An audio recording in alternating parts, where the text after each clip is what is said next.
All right, Math 20-2. Today we're going to use a graphing calculator to solve normal distribution problems.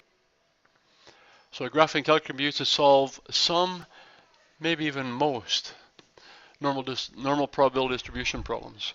We're going to use normal CDF, which calculates the area between two z-scores, area or probability, area under the curve or probability between two z-score values. All right, so that's what normal CDF does. The command normal CDF can be used in a normal distribution to calculate the area between two z-score values, the area to the left or the right of a z-score value. We're going to illustrate this procedure below. All right, so the probability of the nearest tenth of a percent that a data value lies in the interval the mean minus 0.85 standard deviations to the mean plus 2.31 standard deviations. So they've drawn a diagram for us. Here's a z-score negative 0.85 and a z-score of 2.31. So we want to access our distribution menu in our calculator. So you have to go second function, and then above the variables button you'll see the distribution written. D-I-S-T-R. So look for that in your calculators.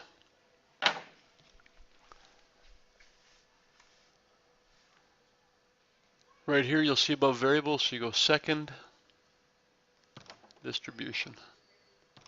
Second, and above the variables button you'll see distribution written. And now we'll see number 2. So you can scroll down to number 2 or just hit the number 2. All right, so there's normal CDF. Okay. So second, variables, number 2, normal CDF. What do we do with that? Well, once I select the normal CDF from this window, I have to type in the following information. The lower boundary of the z-score and the upper boundary of the z-score. And that's great if we're using z-scores. The calculator automatically assumes that it's going to be a mean of 0, standard deviation of 1. So it's going to assume a 0 and 1 there. So really, normal CDF has lower z-score, upper z-score, mean, and then standard deviation. And we'll see more of that later. All right. So what I'd like to see every time you do a question like this, I'd like to see you write down what you type in your calculator. So for this question, I would like to see you write down normal CDF. My lower boundary is negative 0.85. My upper boundary is 2.31. My mean is 0. My standard deviation is 1. Now the calculator will automatically assume a mean is 0 and a standard deviation of 1. But it's nice to type that in there so you always remember that. Now if you hit that, you're going to get this value on your calculator, 0.791893456. So let's try that. Normal CDF, lower boundary of negative 0.85, upper boundary of 2.31, mean is 0, standard deviation of 1. Now you don't have to type those last two in yet, but I'd like to get used to doing that. So there's where we get 0.791893458, just like in our notes. All right, so I'd like to see you write that to the nearest, what did I say? 0.791839, and so on. All right. Now, the answer to the question says the probability is 0.792 or 79.2%. Perfect. So, note, to calculate the area right of a z-score value, the upper boundary should be very large. We write that number as 10 to the 99. To find the area left of a z-score, the lower boundary should be very small, so that's negative 10 to the 99. And note the answers are not going to be the exact same as our tables because the calculator is more accurate. Right, our tables only go to 4 decimals. Look at our calculator. So the table would stop right here and round it off. Our calculator goes for another 5 decimals. All right, so our calculator is going to be a little more accurate than our tables are. So normal CDF to calculate the area between two data values rather than on a standard normal curve. We need to know the mean and we need to know the standard deviation. All right. So let's look at the example we have here. A study showed that the mean duration of a certain strain of flu virus was 12 days. So the mean is 12 days, and the standard deviation is 3 days. So let's put that into our diagram here. So the mean is 12, standard deviation is 3. If the data is normally distributed and you caught the strain of flu virus, determine the probability of the nearest 100th that it would last longer than 17 days. So if our mean is 12, 17 would show up here, and longer than 17, we want that shaded section right there. So what am I going to type into my calculator? Well, we're going to hit normalcdf, and we're going to type in the lower boundary, which is 17, because we want everything above 17. The upper boundary is some very large number, like 10 to the 99. The mean, we're told, is 12, and the standard deviation is 3. So that's what we're going to type into our calculator. All the stuff below here tells you how to get there. So here are the steps to do that. Hit your calculator, and go second variables, scroll down to number 2, or just hit number 2, normal CDF. Our lower boundary is 17. Our upper boundary was a very large number, like 10 to the exponent 99. Our mean was 12, and our standard deviation was 3. And if we press enter now, we're going to find the area under the curve greater than 17 days, 0.047790. All right.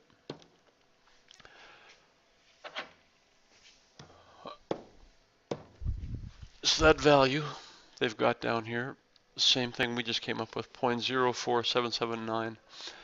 So it wants this answer to the nearest 100th, 0.05. All right. Or we could say, as a percentage, it says the probability, that's great. As a percentage, that's 5% of the people will have it more than 17 days, or you got a 5% chance. All right. How about between 13 and 15 days? So our mean is 12 and our standard deviation is 3. Well, here's 13 and there's 15. Let's find that area under the curve. So again, area under the curve, we need normal CDF. Lower boundary is 13, upper boundary is 15, mean is 12, standard deviation is now 3. Type that into our calculators, we're going to get our answer. All right. So second variables number 2, normal CDF. Our lower boundary now is 13. Our upper boundary is 15, so between 13 and 15 days. The mean is 12 and the standard deviation is 3. Now we've got one too many brackets in here, so I better go back and erase one of those.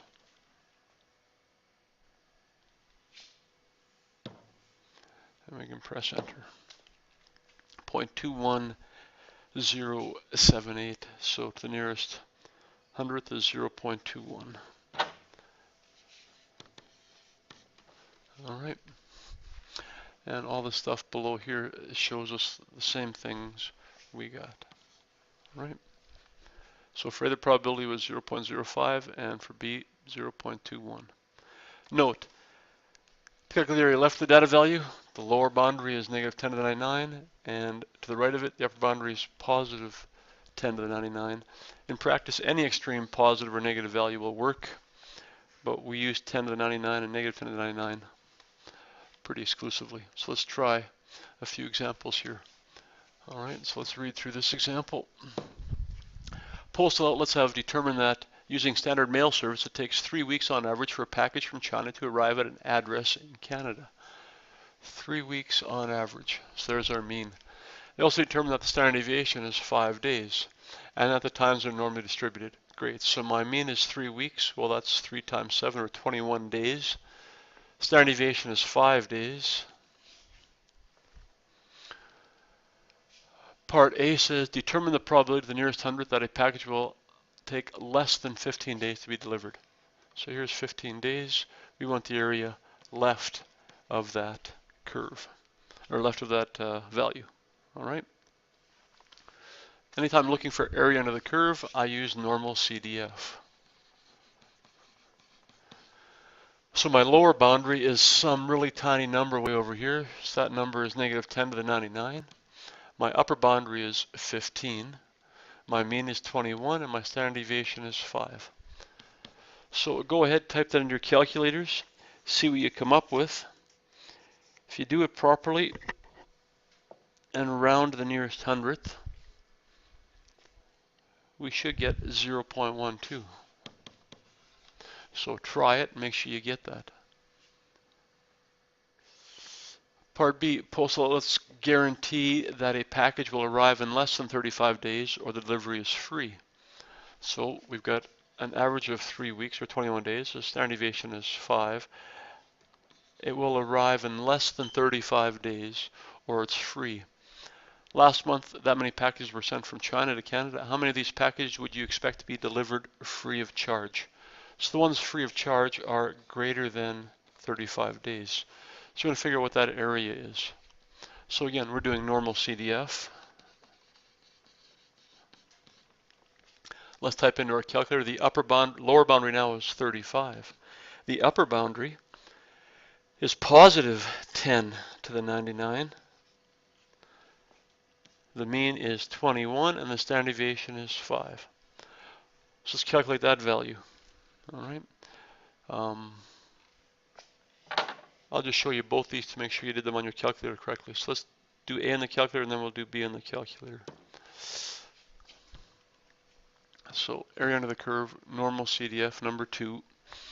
To do part A, we should have had a lower boundary of negative 10 to the exponent 99. An upper boundary of 15, a mean of 21, a standard deviation of 3. So that came out to 0.02275. So like we wrote down. All right, so I must have typed something in here incorrectly. So let's try that. Negative 10 to the 99. Upper boundary is 15. Mean of 21, standard deviation of 5.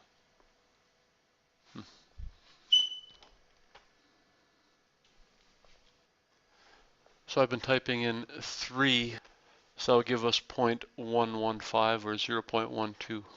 Good. Let's look at part B. Second distribution number 2. We want our lower boundary to be 35, our upper boundary to be positive 10 to the exponent 99. The mean is 12 and the standard deviation is 5, not 3. And now we'll get a correct value here. So we'll keep that number in our calculator, all right? And what I want to do with that number now is type that in. So here's the number we should get. So it should have been 35 lower boundary, 10 to 99 upper boundary, mean of 21, standard deviation of 5.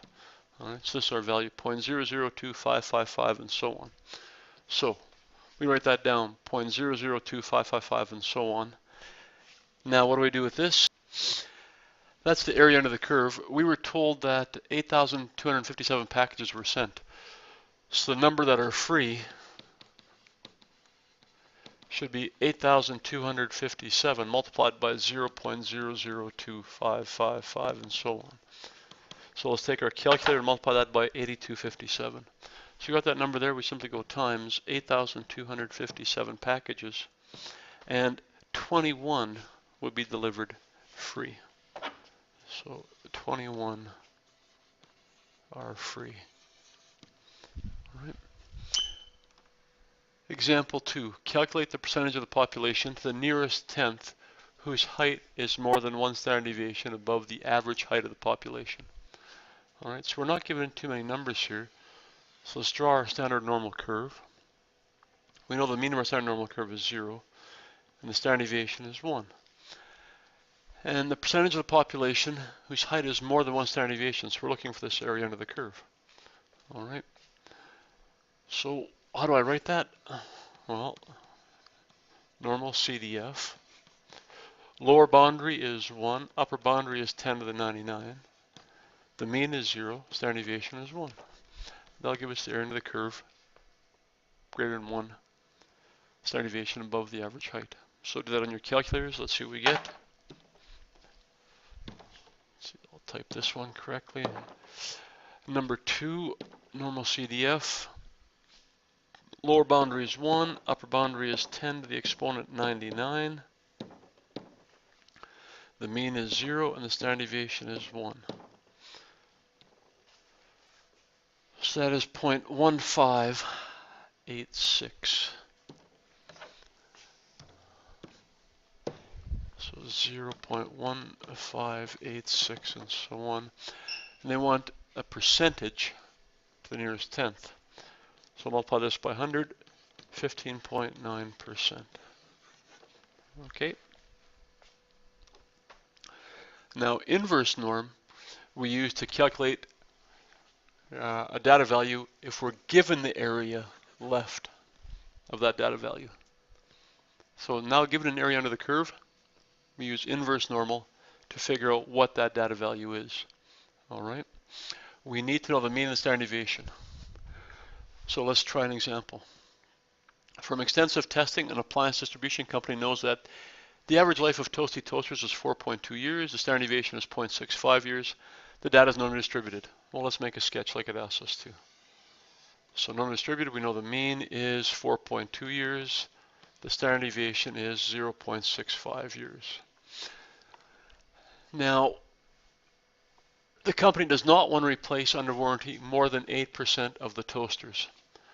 So we're not sure what this warranty number is, but we know the number left of that is no more than 8%, or 0.08 as a probability value. So now I want to use inverse normal, and you want to put the area under the curve there. So area under the curve is 0.08. You want to put your mean 4.2, and you want to put your standard deviation 0.65. All right. So as you read through this, that's what it's going to ask you to do. All right. So you go to your second distribution menu.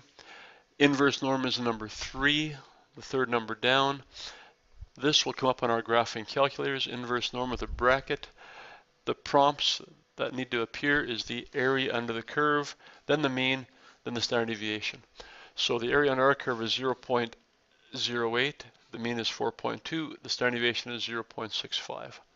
So there's our area under the curve, there's the mean, there's the standard deviation. So let's type this in, make sure we can get the same value. All right, let's follow those steps.